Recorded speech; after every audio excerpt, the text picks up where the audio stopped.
We've got a couple minutes because I'm late for a meeting. But any burning questions on your mind? I have a burning question.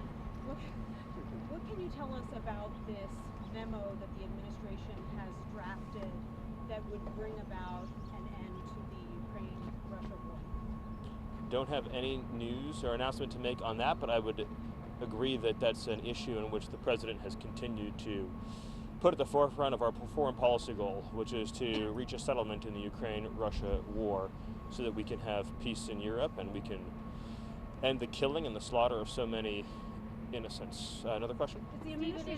Sorry, no, I don't have anything to add on the subject. Yes. Signing the Epstein Files bill, and is it at his desk already? So any questions about that? I have nothing to add to today. I think the White House comm shop's already answered all those questions. Yes. Can you tell us the latest on whether the Trump administration has initiated back-channel talks with the Maduro regime?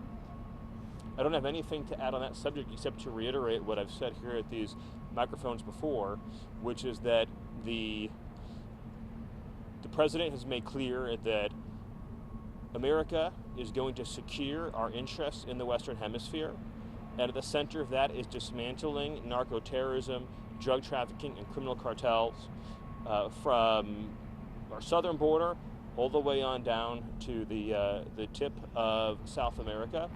We are going to make sure that the American people are safe and protected from transnational organized crime.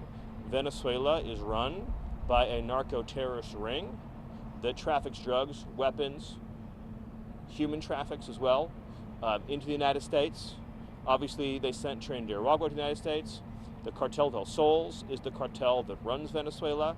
And as we've seen with all of these drug trafficking vessels, these narco-terrorism vessels that are leaving Venezuela and Venezuelan waters, they are shipping massive amounts of deadly narcotics into the United States.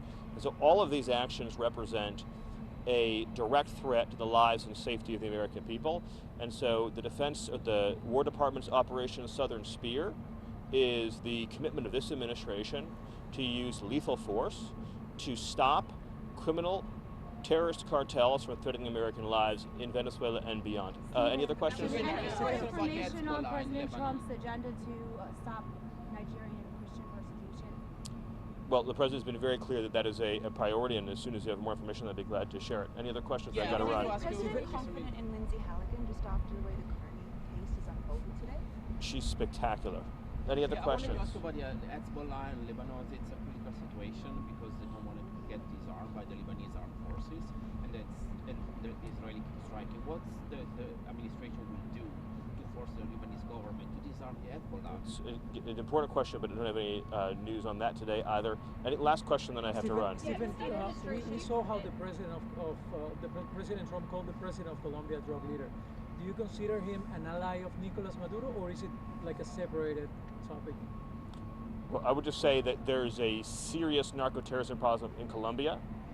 The president has been very clear about his views on the president of Colombia, and the United States considers the narco-terrorism that is happening in Colombia to be an extremely serious issue that requires serious attention. And I'll just close again by saying that we use military lethal force to go after Al-Qaeda and to go after ISIS. The cartels in this hemisphere control territory, control armies, and they control political outcomes by assassinating politicians at will to control entire governments. The whole physical boundary of our southern border on the Mexican side is controlled by these narco-terrorist organizations. Everything that happens there, they decide, they control. There's no more essential issue of national security than the dismantlement of these organizations. Thank you. Thank you. Thank you.